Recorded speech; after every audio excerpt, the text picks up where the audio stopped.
All 80 people on board survive when the plane flips during landing at Toronto Airport. The chief executive of Toronto's Pearson Airport said that all 80 passengers on a Delta Airlines aircraft escaped after the plane overturned during Monday's landing, the fourth significant aviation accident in North America this month. On Monday, a Delta Airlines aircraft overturned upon landing at Pearson Airport in Toronto, landing on the roof and injuring 17 people, 3 of whom are very ill. According to the airport's confirmation on X, there was an incident with the Delta flight from Minneapolis, but all 76 passengers and 4 crew members are safe. The incident occurred about 2:15 p.m., and for nearly 2.5 hours, flights at the airport, which has the highest passenger volume in Canada, were grounded. As emergency personnel spray it down, footage at the scene reveals the Mitsubishi CRJ900LR upside down on the snowy pavement. Snow from a winter storm that struck Toronto over the weekend partially covered the plane. Orange Air Ambulance reported that it was taking 2 critically injured individuals to other hospitals in the city and 1 child to Sick Kids Hospital in Toronto. In a post on the social media site X, the airport stated, "Emergency teams are responding. All crew members and passengers are present." A medical helicopter that had just departed Pearson and was heading back to assist with the crash was heard talking to its crew via tower controls. According to the controller, the aircraft came to a stop at the junction of runways 23 and 15L. The runway's beginning is not far away. A tower controller said, "Just so you know, there are people outside strolling around the aircraft there." "Yes, we do have it." The pilot of the medical helicopter replied, "The plane is upside down and burning." Although it is too soon to determine the cause of the plane's flip, weather might have been a contributing role.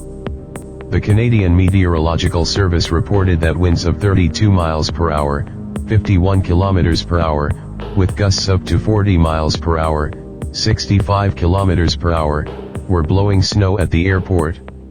About 16.5 degrees Fahrenheit, minus 8.6 degrees Celsius, was the temperature.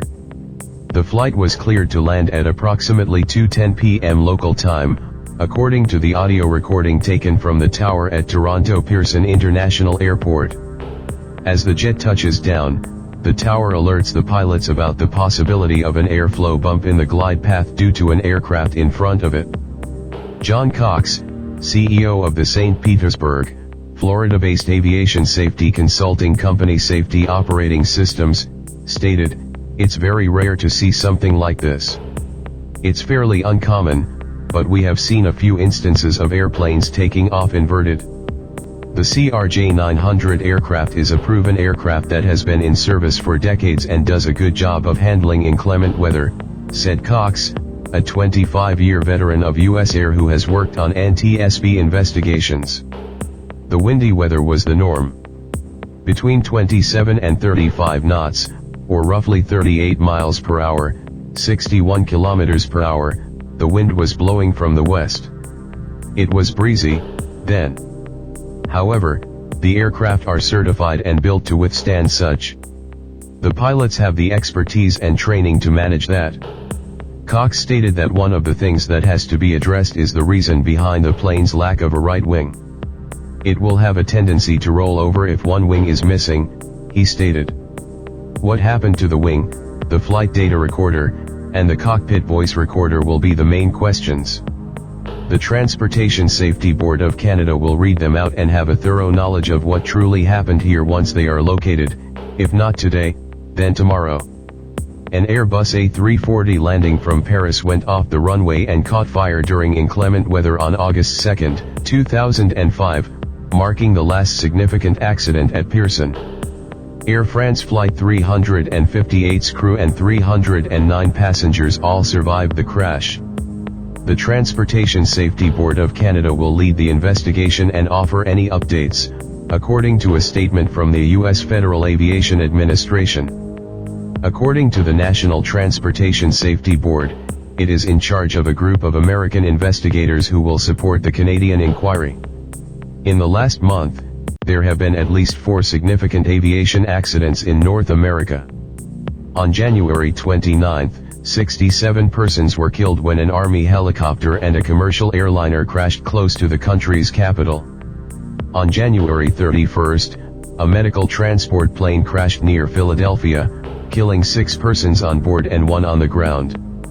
10 people also perished in an Alaskan aviation crash. Premier Doug Ford of Ontario expressed his relief on X that no one was hurt in the incident at Toronto Pearson. Ontario's capital is Toronto. Ford stated that provincial representatives are in communication with the airport and local authorities and will offer assistance if required. The hearts of the entire Global Delta family are with those affected by today's incident at Toronto Pearson International Airport, stated Ed Bastian, CEO of Delta, in a statement. Governor Tim Walz of Minnesota stated that he had communicated with Delta on the collision. The largest CRJ-900 aircraft operator in the world, Endeavour Air is headquartered in Minneapolis and is a division of Delta Air Lines. According to the airline's website, it flies 700 times a day to more than 126 destinations in the US, Canada, and the Caribbean with 130 regional jets. Bombardier, a Canadian aerospace manufacturer, built the well-known regional aircraft known as the CRJ-900. It belongs to the same family of aircraft as the CRJ-700, which was the kind of aircraft that crashed on January 29 in midair close to Reagan National Airport.